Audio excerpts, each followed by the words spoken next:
Minsan hindi problema ang pamilya, kundi minsan yung silence, 'di ba? Kung hindi natin sasabihin kindly ang intention natin, baka isipin nila na okay lang, mag-assume sila kasi hindi ka nag-respond, 'di ba?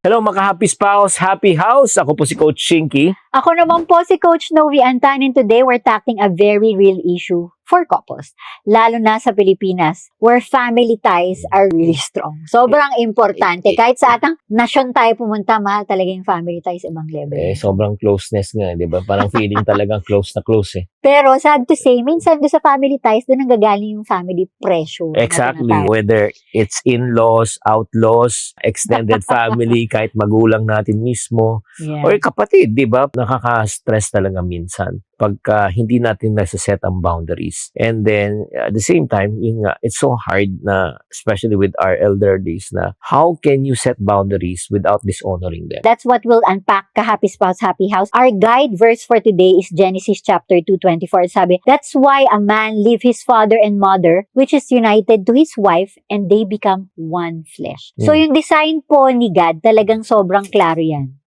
Marriage comes first. Pero paano ito magiging practical sa kultura natin in everyday Filipino life? Di ba yung sinasabi mo nga, ilang kamag-anak incorporated? Yeah.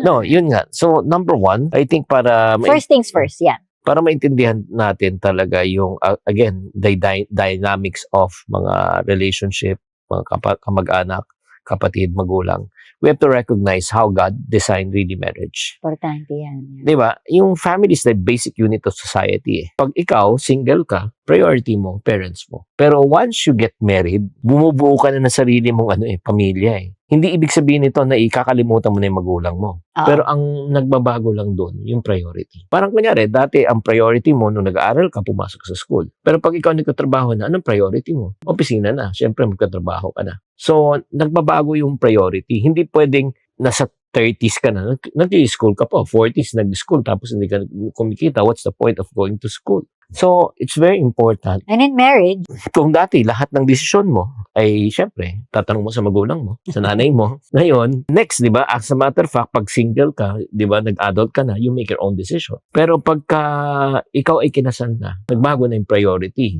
Hindi na yung ikaw lang magde-decide, di ba? Hindi ka naman magpapaalam sa magulang. Ang dapat nag-uusap na at nag-agree na kayo mag-asawa. Communication, boundaries is really important. Pero kailangan po ng respeto with that communication. Minsan hindi problema ang pamilya, kundi minsan yung silence, di ba? Kung hindi natin sasabihin kindly ang intention natin, baka isipin nila na okay lang, mag-assume sila. Kasi hindi ka nag-respond, di ba? Tama. Like for example, may mga okasyon, naku, di ba parang pag Sunday or minsan may mga tradisyon na pag Christmas or New Year, pwede mong sabihin, ma, we love spending time with you, pero may schedule na po kami, pasensya na po kayo. Magplano lang po tayo ng ibang time. Pwede mo namang sabihin yun kesa maging silent ka at aasahan syempre ng isang mong pamilya na ay pupunta si Nathan family.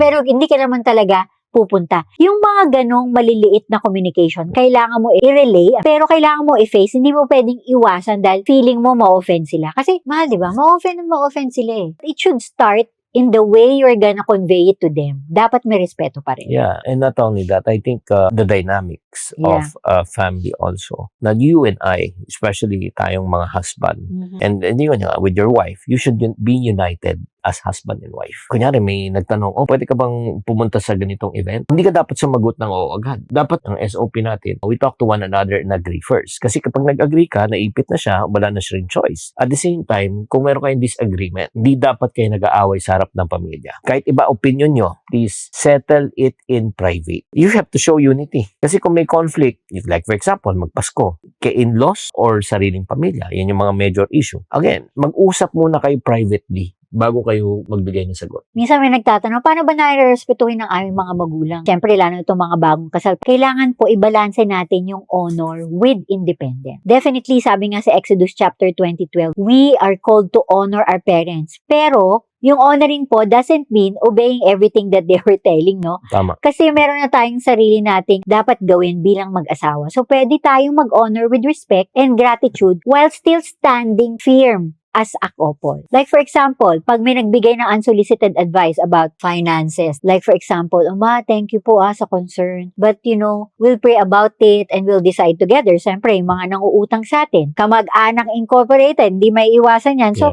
kami ni Chinky, yun yung laging namin, Peggy. And we discern and we pray about it. We are telling the truth to our kamag-anak, diba? On that end. So, hindi naman kailangan lahat ng gusto nila ay dapat mangyari. Kailangan lang gawin natin with respect. Last, ito siguro, at all costs, the goal is to protect peace at home. The house should be a refuge of peace, hindi stress. Kasi kung palagi na lang kayong stress sa, family pressure, at hindi nyo ba napapansin kadalasan yung away, yung stress hindi lang galing sa loob sa labas Kailangan nyo talaga mag-draw ng line. Kung wala na kayong peace sa pinapagawa sa iyo, sa sinasabi sa inyo, sa inuutos sa inyo, dinedemand sa inyo, kailangan talaga you need to say no politely and with respect. Like for example, gusto naman parati sa bahay nyo, we welcome people to come here. Pero kung parati lang sabi, baka pwede kami mag-overnight dito, di ba? Yung parang, lagi na lang go-overnight. Oo. Okay naman to host people. Pero syempre, there's a time for everything. Ito rin, yung pagtulong. Kung ano yung tinulong mo kay kapatid mo, yan na itutulong mo sa kabila. Or if not, baka kasi mag-away kayo. Bakit sa kapatid mo, pwede sa kapatid ko, hindi. In other words, minsan di nyo ba napapansin, yung conflict, hindi nag-uumpisa na sa bahay, kundi yun nga, external. Kaya nga, protect peace at all costs. Dapat magkakampi kayo, hindi dapat kayo mag-aaway. So,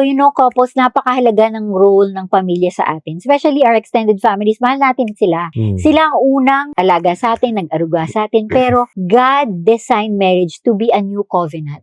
Yes. We make our own story. Kaya kailangan natin ng healthy boundaries. Boundaries are not rejection. We should see it as a protection. Protection for our marriage, protection for our peace, for our children, and even our extended family relationship. Alam ko po sometimes parang kasi nagigilty ako But kailangan po natin to learn to say yes to what God has designed for us. Kasi yun ang mangyayari. Magiging cause ng pag-aaway yung mag-asawa. We need to learn to say no to unnecessary pressure. Yeah. So, you need to talk about it. Huwag niyong iwasan.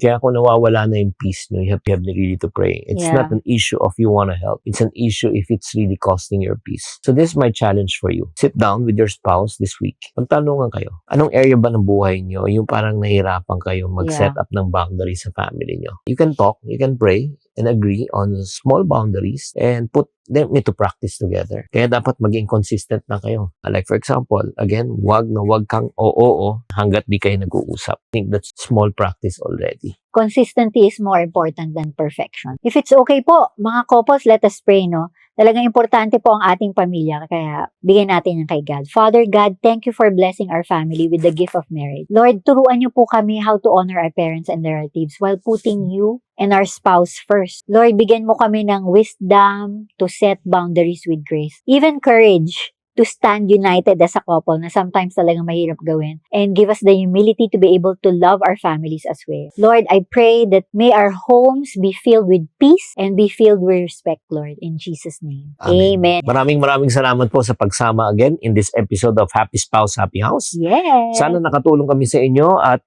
yun nga, to help you with to balance your family pressure. And by the way, if you want to invite us to, some people are asking, can we invite you to our company, to our organization? We also do live seminars. If you want to invite us, please reach out to us, to our social media. Instagram, Facebook, YouTube, TikTok. Please do comment. Yan po yung goal namin dito sa Happy Spouse, Happy House. Wala po tayong pinasok na Family Academy. Kailangan po natin magtulungan dahil nga po ang pagbabago at ang pag-asa ay nag-uumpisa sa pamilya. So if this episode bless you, share it with another family, with another couple. Kailangan natin ng encouragement. Don't forget to follow and subscribe po sa mga upcoming episodes. Thank you very much. At syempre naman, parating na namin sinasabi syempre sa Happy Spouse, Happy House. Yeah. We build stronger marriages one family at a time dahil kami naniniwala, bawat pamilya ay may pag-asa. God bless you po. Have a great week.